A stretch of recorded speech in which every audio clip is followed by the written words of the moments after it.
ڈرامے جو تاریخی بنائے جاتے ہیں، تو ڈرامے دیکھنا تو ہم جائز نہیں کہتے، اس میں بے حیائی بھی ہوتی ہے، مگر جو بنانے والے ہیں وہ کہتے ہیں کہ ایک ماحول جب کریٹ کیا جاتا ہے، ایک ماحول دکھایا جاتا ہے، اس سے تاریخ اور ہسٹری آپ کے دماغ میں زیادہ اچھی طرح سے بیٹھتی ہے۔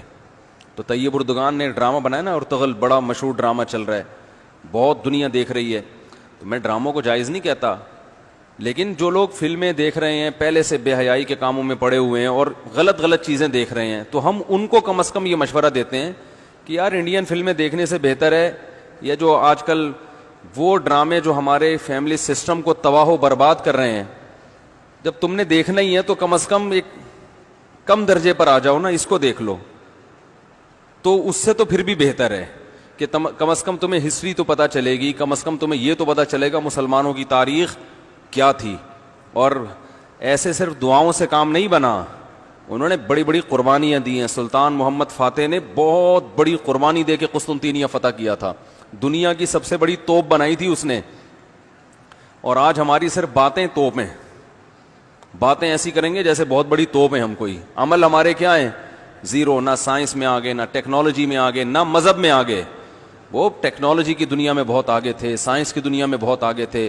سلطان محمد فاتح نے جب قسطنطینیہ کو فتح کرنے کا ارادہ کیا، استنبول کو، نبی کی پیش گوئی تھی کہ میری امت میں جو طبقہ استنبول جو فتح کرے گا نا وہ جنتی ہے، تو صحابہ کے دور سے کوششیں ہو رہی تھیں، اور استنبول میں 1000 سال سے خلافت قائم تھی عیسائیوں کی، اور اسے کوئی فتح کر نہیں سکتا تھا۔ ابو ایوب انصاری رضی اللہ تعالیٰ عنہ گئے، وہ نہیں فتح کر سکے، ان کی قبر وہیں بنی، بڑے حملے ہوتے رہے، اتنی چوڑی دیوار میں نے خود دیکھی، اس کی میں نے ویڈیو بھی بنائی تھی، اور اتنی لمبی دیوار شہر کے گرد کہ اس کو ناممکن اسباب کی دنیا میں، ایئر اٹیک تو ہوتے نہیں تھے نا اس زمانے میں، جانا تو پیدل فوج نہیں تھا، جائے گی کہاں سے بھائی، چڑھے گی کیسے اس پہ؟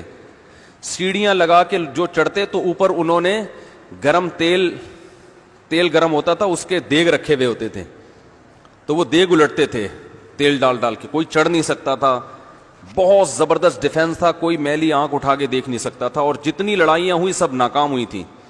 سلطان محمد فاتح نے کہا بھائی نبی نے خوشخبری دی ہے، ہم فتح کر کے چھوڑے گا۔ پھر وہ مشہور واقعہ ہے، اس نے کیا کیا کہ خشکی میں کشتیاں چلا دیں، سارے جانور راتوں رات ذبح کیے، ان کی چربی پگھلا کے پتھروں پہ بچھائی گئی ہے، اس پہ سمندری جہاز بٹھا کے، وہاں میں جب ترکی میں گیا ہوں تو اب دیکھو یہ چیز کتابوں میں بھی بتائی جا سکتی تھی نا، لیکن وہاں طیب اردگان نے کیا کیا ہے، میوزیم بنائے ہیں، ان میں یہ پورا منظر دکھایا جاتا ہے۔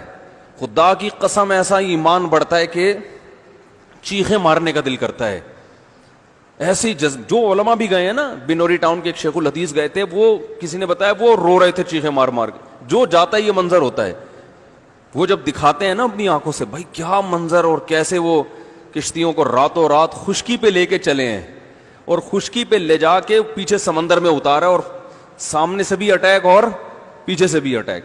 انگریزوں نے لکھا ہے، گوروں نے ہسٹری میں، کہ یہ اسباب کی دنیا میں ممکن نہیں ہے، بہت بڑا کارنامہ انہوں نے سر انجام دیا، اور راتوں رات۔ تو یہ ہماری تاریخ تھی جس کی وجہ سے ہمیں عروج ملا تھا، آج ہم صرف پیڑے کھا رہے ہیں، باتیں ٹھوک رہے ہیں بیٹھ کے، صحیح ہے نا؟ بزرگوں پہ طنز، علماء پہ اعتراضات، ایک دوسرے پہ کیچڑ اچھالنا، فرقہ پرستی، ان چیزوں میں ٹائم ضائع ہو رہا ہے، اور کوئی موٹیویٹ کرنے والا نہیں ہے، کوئی تعمیری کام کرنے والے لوگ بہت تھوڑے رہ گئے ہیں، اور ٹیکنالوجی کی طرف تو توجہ ہی نہیں ہے۔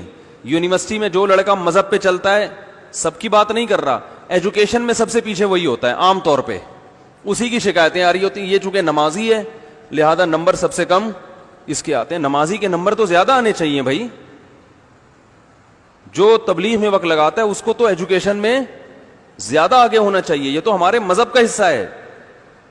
صحابہ کرام نے جو ملکوں کے ملک فتح کیے، اور جو ہمارے تاریخ میں فاتحین ملتے ہیں، سب سے پہلا بحری بیڑا حضرت معاویہ نے بنایا ہے، سمندر پہ سب سے بڑی فوج جو اس وقت اتاری ہے وہ کس نے اتاری ہے؟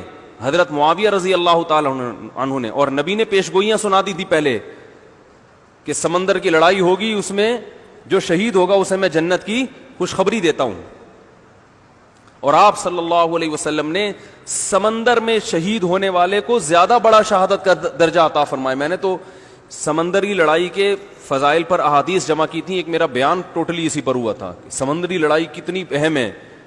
نبی کو معلوم تھا میری امت سمندروں پہ بھی چلے گی.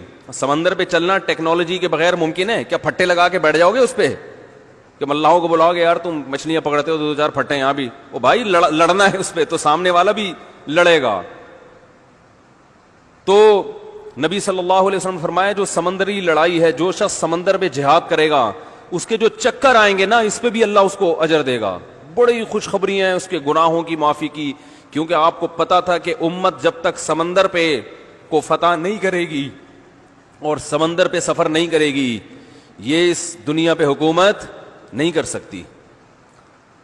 تو حضرت معاویہ نے جو پہلا بیڑا بنایا اس کے امیر کو امیر البحر کہتے تھے. بحر کہتے ہیں سمندر. یہ امیر البحر کی ٹرم یہ انگلش میں منتقل ہوئی ہے جس کو ایڈمرل کہا جاتا ہے. بہت ساری فوجی اصطلاحات اور سائنسی اصطلاحات عربی سے انگلش میں ٹرانسفر ہوئی ہیں, عربی سے انگلش میں گئی ہیں. آج میڈیکل سائنس میں بہت سے الفاظ ایسے ہیں جو عربی سے انگلش, مسلمان سائنسدانوں کے تھے وہ, لیکن اب دیکھو حال کیا بنا دیا.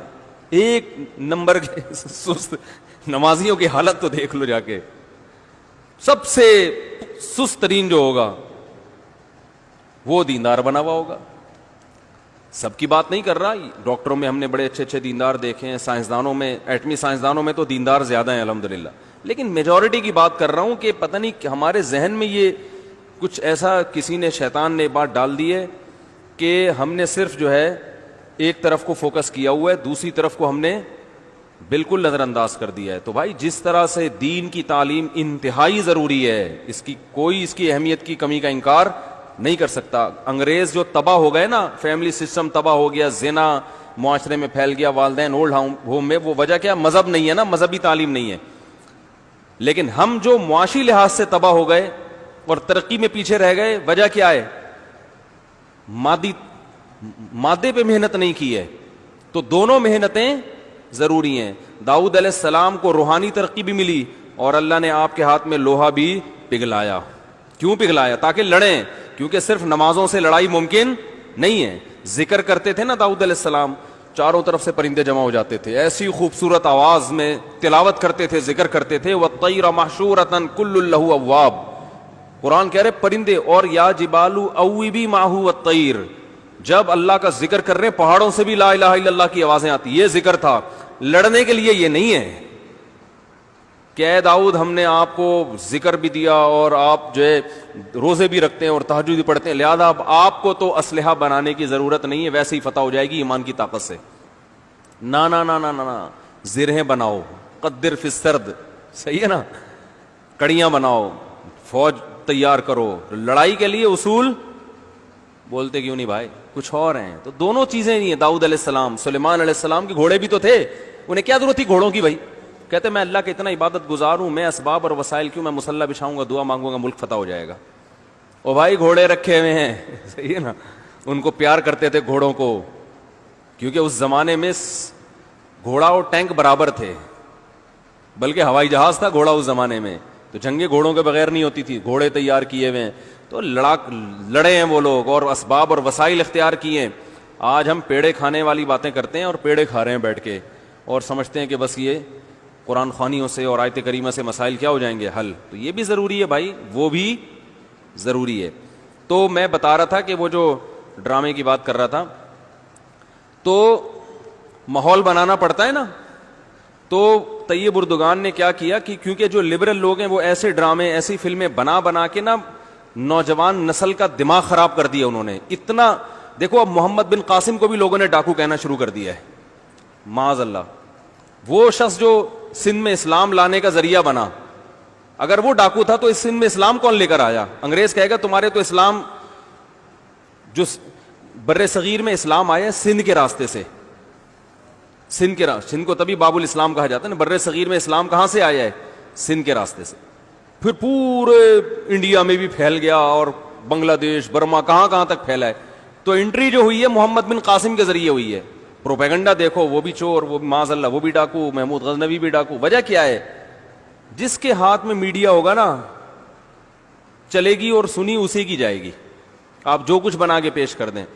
تو طیب اردگان نے کہا بھائی ان کو انہی کی زبان میں جواب دینا ہے, ناول لوگ نہیں پڑھتے, رسالے نہیں پڑھتے لوگ. تو نوجوان طبقہ فلمیں ڈرامے دیکھتا ہے, تو اس نے کہا ڈرامہ بناؤں گا, اور ایسا بنا کے دکھایا کہ آج رپورٹیں یہ آ رہی ہیں بہت سے غیر مسلم مسلمان ہو چکے ہیں. تو میں عام لوگوں کو ڈرامہ دیکھنے کا مشورہ نہیں دیتا, اس میں عورتیں بھی ہیں اور کچھ کہا جاتا ہے, میں نے نہیں دیکھا وہ ڈرامہ, بے حیائی کے مناظر بھی ہیں, لیکن میں ان لوگوں کو جو غلط چیزیں دیکھ رہے ہیں ان سے کہتا ہوں یار کچھ دیکھنا ہی ہے تو پھر ادھر دیکھ لو, جو نہیں دیکھ رہے وہ کچھ بھی نہ دیکھیں, وہ پھر اس کے بعد پھر آگے بھی جائیں گے, وہ یہ دیکھ کے پھر وہ ان کو شوق پیدا ہوگا ذرا فلمیں بھی دیکھیں. اور جو نہیں دیکھ رہے وہ تو بچے رہے ہیں, جو دیکھ رہے ہیں تو بری چیزیں دیکھ رہے ہیں تو بھائی یہ دیکھ لو پھر, تو اس سے کم از کم ایک کریٹو سوچ پیدا ہوگی تمہاری, اور کم از کم ایک تعمیری سوچ پیدا ہوگی, مسلمانوں کی ہسٹری کا تمہیں پتہ چلے گا. تو اردگان کی سوچ چونکہ یہ تھی اس لیے اس نے وہ کر دیا, اور اس سے بہت لوگ پریشان ہیں اس ڈرامے سے.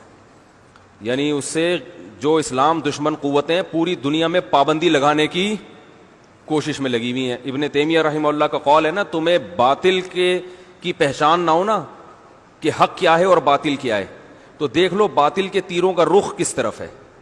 سارے باطل جس کے پیچھے پڑے ہوئے ہو نا, سمجھ لو یہ کیا ہے, حق ہے, تو ان کو پتا ہے اس کا اثر کیا پڑ رہا ہے.